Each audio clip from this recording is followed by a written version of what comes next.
Le centre-ville d'Angers en ce moment, c'est un peu ça. Des travaux et encore des travaux. Dans certaines rues, les voitures et passants ont été remplacés par des engins mécaniques et des ouvriers. Alors évidemment, les travaux du tramway entraînent quelques mécontentements. Difficile de circuler en centre-ville en voiture. Le plus simple est encore de se garer aux alentours ou de venir en vélo ou à pied.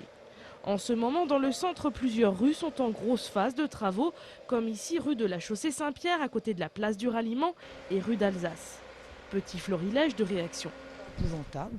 Pourquoi ? Parce qu'on peut pas arpenter, puis je plains les commerces. Il y a trop de travaux. Déjà, je viens pas beaucoup, mais alors là, c'est désolant. Expliquez-moi ce qui est désolant. Faut passer par des endroits pas possibles pour atteindre un magasin.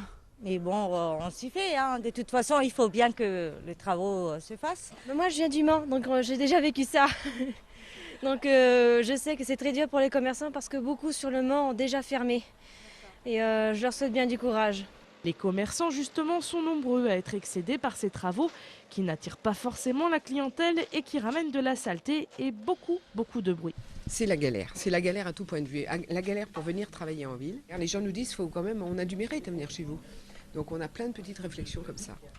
Il y a un facteur qu'on ne prend pas souvent en compte, c'est le bruit. C'est-à-dire que les personnes âgées vont sursauter au moment où repartent les marteaux-piqueurs. On a eu plusieurs blessés comme ça parce que les gens ont sursauté et tout d'un coup ils sont tombés ou tordu la cheville. Alors nous ici on fait des pansements, on réconforte, on a beaucoup de gens qui râlent. Reste à voir les solutions proposées par la ville d'Angers et par les commerçants pour rendre plus attractif ce centre-ville. Le parcours du combattant, voilà à quoi pourrait se résumer le centre-ville en cette période de travaux du tramway. Si les commerçants sont les premiers touchés, pas question pour autant de baisser les bras. Les vitrines d'Angers organisent jusqu'au 4 avril l'opération Le Printemps des boutiques. Plus de 200 enseignes participent à l'événement. Chèques cadeaux, offres promotionnelles. L'idée, c'est d'inciter les gens à refréquenter les boutiques du centre-ville. C'est pas complètement dramatique et épouvantable comme on veut bien le dire. Hein. La preuve, c'est qu'on réagit, c'est qu'on a anticipé, préparé depuis très longtemps l'arrivée du tramway. Donc ça se passe, c'est pas très agréable, mais ça se passe aussi bien qu'on pouvait le prévoir. Cette opération est d'ailleurs soutenue par la ville d'Angers. La ville qui organise chaque vendredi la tournée des boutiques. L'idée, c'est d'informer les commerçants sur l'avancement des travaux, recueillir les doléances de chacun et surtout trouver des solutions. Ça peut être des problèmes de nettoyage, ça peut être des problèmes de difficulté de plaque qui est mal mise, ça peut être une palissade qui n'est pas au bon endroit. Donc ça nous permet vraiment de recueillir au quotidien, de caler au quotidien aussi, et puis donc d'essayer que les choses se passent pas trop mal. Les commerçants n'ont de toute façon pas le choix. Certains ont préféré prendre leur mal en patience avec humour. Cet opticien a ainsi décoré sa vitrine aux couleurs locales. On prend un peu le contre-pied des travaux, enfin de la morosité un petit peu ambiante générée par les travaux. Voilà, de toute façon, ça attire beaucoup l'attention, les gens rigolent, donc le but est atteint. Cela a été prouvé au Mans ou à Nice. Le tramway, c'est 25 à 30% de chiffre d'affaires en plus. Reste à patienter. En novembre dernier, malgré la fatigue, elle avait tenu à être présente à Angers pour l'inauguration de l'exposition consacrée à son mari, Jean Lurçat. Simone Lurçat vient de disparaître. L'épouse du célèbre artiste angevin, à qui l'on doit notamment les tentures du Chant du Monde, avait contribué à faire vivre l'œuvre de son mari puisqu'elle avait effectué plusieurs donations à la ville d'Angers. En 1986, le musée Jean Lurçat avait été créé. L'exposition consacrée à l'œuvre du maître de la tapisserie y est d'ailleurs prolongée jusqu'au 24 mai. Veillée d'armes hier soir pour l'un des chocs de la proie de tennis de table avec le derby entre la Romagne et la Vaillante d'Angers. La Romagne, à côté de Cholet, l'autre pays du ping en Anjou, un club surprenant qui pointe à la 3e place, juste derrière Hennebont et Angers, un club avec une philosophie quasi familiale. Nous avons une équipe de 4 joueurs qui s'entraînent régulièrement tous les jours dans la salle. Ils se retrouvent chaque journée et c'est ça l'émulsion si vous voulez. La locomotive de la Romagne, c'est lui, le chinois Chen. Derrière, les autres tiennent le rythme. En face, la Vaillante, c'est une équipe plus homogène, mais dont les joueurs se retrouvent uniquement pour les matchs, puisqu'ils ont chacun leur vie sportive individuelle. C'est une autre approche.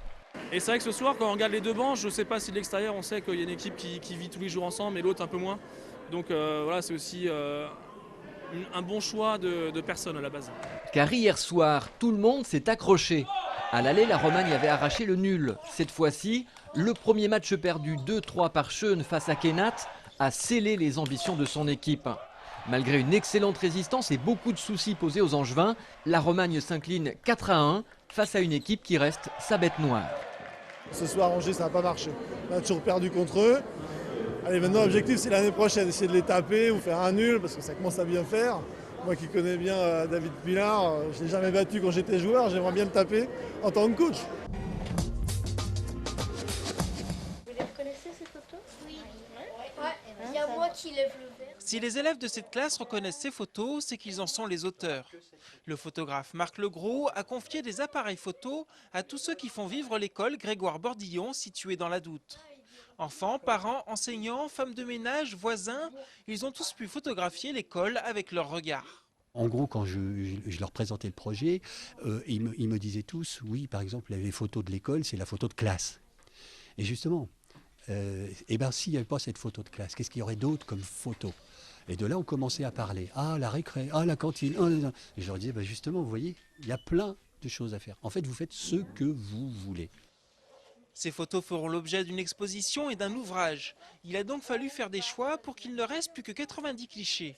Pour les élèves de cette classe de CM1, CM2, la sélection a été l'occasion de confronter leur point de vue. Il n'y a pas assez de monde parce que là on voit qu'une main, tandis que sur l'autre on voyait l'esprit de la classe.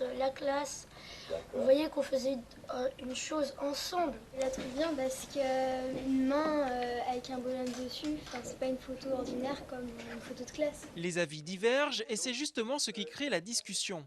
En posant des mots sur ce qu'ils voient, les élèves donnent une âme à des images qui auraient pu leur paraître abstraites quelque temps auparavant. Est-ce qu'au début du projet, quand vous avez commencé, tu aurais choisi la même photo? Non, j'avais choisi la classe. Pourquoi? Parce qu'on voyait tous les gens de la classe, quoi. Après, j'ai voulu changer d'avis. Pour la petite histoire, cette photo ne devait pas faire partie de l'exposition. Mais les enfants l'ont fait vivre pour les caméras d'Angers 7 et elle a désormais une âme. Marc Legros songe donc à la laisser rejoindre l'exposition.